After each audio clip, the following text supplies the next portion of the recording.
பிரியமானவர்களே, ஆண்டவரும் அருமை ரட்சகரமாக இருக்கிற இயேசு கிறிஸ்துவின் இனிய நாமத்தினாலே மற்றொரு நல்ல காலை பொழுதிலே உங்களை சந்திப்பதிலே நான் அதிகமாக மகிழ்ச்சி அடைகிறேன். இந்த நாள் முழுவதுமாக நீங்கள் செய்கிற எல்லா காரியத்திலையும் கர்த்தருடைய கரம் உங்களோடு கூட இருந்து உங்களை நடத்துவதாக. ஒரு வசனத்தை நாம் வாசிக்கலாம். நீதிமொழிகளின் புஸ்தகம் 1ஆம் அதிகாரம் கடைசி வசனத்தை உங்களுக்கு நான் வாசிக்கிறேன். 33ஆம் வசனம்.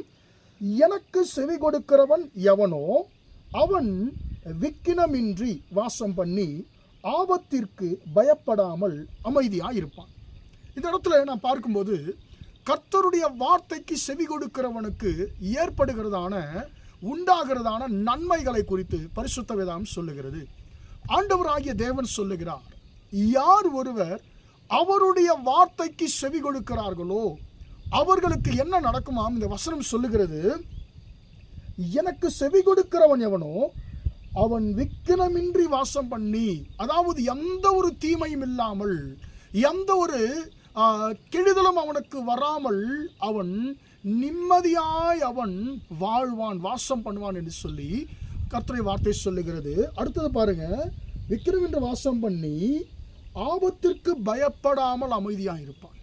அதாவது ஆபத்து வராது என்று சொல்லி இந்த இடத்துல 2வது முறை சொல்லலை, ஆபத்திற்கு பயப்படாமல் அப்படின்னு சொன்ன என்ன? பயம் எப்பொழுது உண்டாகும்? ஒரு காரியத்தை நாம் நேருக்கு நேர் சந்திக்கும் பொழுது, ஒரு குறிப்பிட்ட ஏதாவது ஒரு காரியத்தை நேருக்கு நேர் நாம் பார்க்கும் பொழுது நமக்கு ஒரு பயம் உண்டாகும். இந்த இடத்துல வசனம் என்ன சொல்லுகிற? ஆபத்திற்கு பயப்படாமல் அமைதி அப்படின்னு சொன்ன என்ன? கண் முன்னே ஆபத்து வந்தாலும், கண் முன்னே அவர்களுக்கு ஒரு பெரிய ஒரு என்ன சொல்ல ஒரு தீமை வந்தாலும் அந்த தீமைக்கு பயப்பட மாட்டான். அந்த தீமைக்கு பயப்படாமல் அமைதியாக இருப்பானா. ஏன் தெரியுங்களா? அவனை உண்டாக்கினதான கர்த்தருடைய வார்த்தை அவனுக்குள்ள இருக்கிறதுனால அவனுக்கு தெரியும், என்னை உண்டாக்கின கர்த்தர் இருக்கிறார், எனக்கு எந்த ஒரு ஆபத்து வரவிடாமல் அவர் என்னை பாதுகாப்பார் என்று சொல்லி அவனுக்குள்ளே அந்த வார்த்தை இருக்கிறபடினால் அந்த வார்த்தை அவன் என்ன செய்யும் என்று சொன்னால் பலப்படுத்தும். அன்பான தேவனுடைய பிள்ளைகளே, நீங்களும் நானும் கர்த்தருடைய வார்த்தைக்கு நாம் செவி கொடுக்கிறவர்களாக இருக்க வேண்டும். கர்த்தருக்கு நாம் செவி கொடுக்கிறவர்களாக இருக்க வேண்டும். அன்பான தேவனுடைய பிள்ளைகளே, இன்றைக்கு நம்முடைய செவியை பலவிதமான காரியங்களுக்கு, பல விஷயங்களுக்கு, பல மனிதர்களுக்கு, பல ஆலோசனைகளுக்கு நாம் நம்முடைய செவியை கொடுக்கிறோமே தவிர கர்த்தருடைய வார்த்தைக்கு, கர்த்தருக்கு நாம் செவி கொடுக்கிறோமா என்று சொன்னால் ஒரு பெரிய ஒரு கேள்விக்குறிதான். அன்பான தேவனுடைய பிள்ளைகளே, நம்முடைய செவி எதை அதிகமாக விரும்புகிறது? நம்முடைய காதை நாம் எதற்கு நாம் ஒப்பு கொடுத்திருக்கிறோம் என்பதை நாம் சற்று யோசித்து பார்ப்போமாக.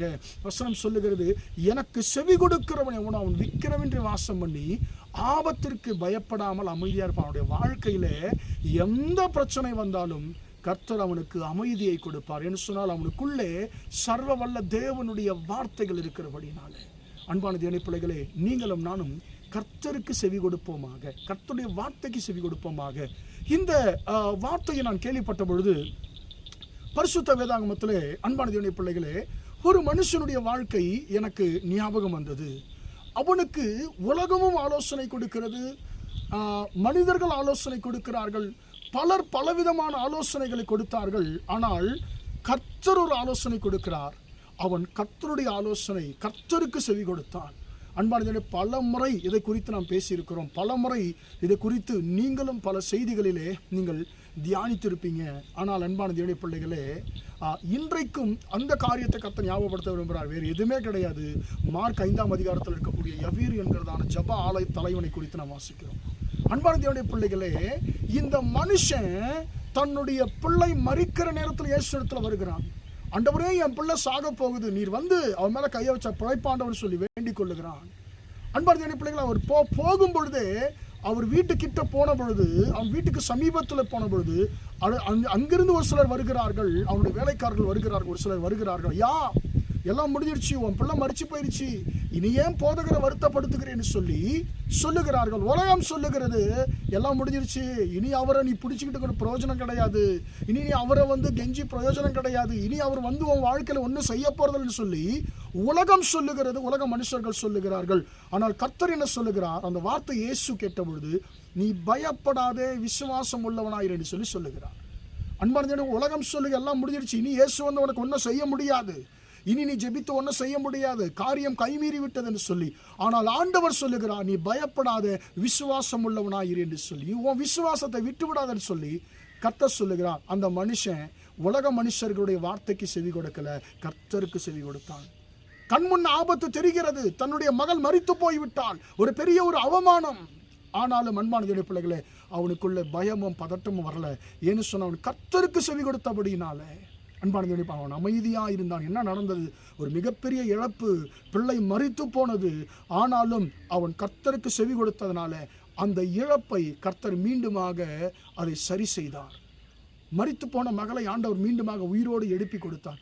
உங்கள் வாழ்க்கையில் எல்லாம் முடிந்ததுன்னு சொல்லி எதை குறித்து நீங்கள் நினைத்து கொண்டிருக்கிறீர்களோ அவைகளை கர்த்தர் நிச்சயமாக மீண்டுமாக அவர் தொடங்குவேன் என்று சொல்லி வாக்கு பண்ணுகிறார். ஆனால் நாம் என்ன செய்யணும்? கர்த்தருக்கு நாம் செவி கொடுக்கிறவர்களாக நாம் இருப்போமாக. கர்த்தருக்கு செவி கொடுக்கும் பொழுது நமக்கு எந்த ஒரு பிரச்சனை இல்லாமல், ஆபத்துக்கு நாங்கள் பயப்படாமல் அமைதியாக இருக்கக்கூடியதான ஒரு நிம்மதியான ஒரு வாழ்க்கையை கர்த்தர் நம்ம கட்டளையிடுவார். ஜெபிப்போமா? பிதாவே, நன்றியோடு துதிக்கிறோம், ஸ்தோத்திரிக்கிறோம் ஐயா. இம்மட்டுமாக இந்த வார்த்தைகளை கேட்ட முடிய பிள்ளைகளை நீர் ஆசீர்வதியும் ஆண்டவரே. எனக்கு செவி கொடுக்கிறவன் எவனோ அவன் விக்கிரமின்றி வாசம் பண்ணி ஆபத்திற்கு பயப்படாமல் அமைதியாக இருப்பான். வார்த்தையின்படி நாங்கள் உலக மனிதர்களுக்கு அல்ல ஆண்டவரே, உம்முடைய வார்த்தைக்கு செவி கொடுக்க கர்த்தாவே அந்த கிருபை எங்களுக்கு கொடுக்கும்படியா ஜெபிக்கிறேன். இந்த நாள் முழுவதுமாய் உம்முடைய பிள்ளைகள் செய்கிற எல்லா காரியத்திலையும் உம்முடைய கரம் கூட இருந்து அவர்களை நடத்தட்டும் என்று சொல்லி ஆண்டவரே, அவர்கள் முடிந்து போனது என்றதான் ஆண்டவர் நினைத்து கொண்டிருக்கிற அந்த காரியங்களை மீண்டுமாக நீர் தொடங்க போகிற உம்முடைய கிருபைக்காய் ஸ்தோத்திரம். இனி முதல் ஆண்டவரே, உலக மனுஷர்களுக்கு உலகத்திற்கு அல்ல, உமக்கு செவி கொடுக்கிறவர்களாய் நாங்கள் வாழ உதவி செய்யும். இந்த நாள் முழுவதுமாய் உம்முடைய பிள்ளைகளோடு கூட நீர் இருந்து நடத்தும். இயேசு நாமத்தில் ஜெபிக்கிறேன் பிதாவே, ஆமென், ஆமென். பிரியமானவர்களே, கர்த்தர் உங்களை ஆசீர்வதிப்பாராக. Praise the Lord, praise the Lord.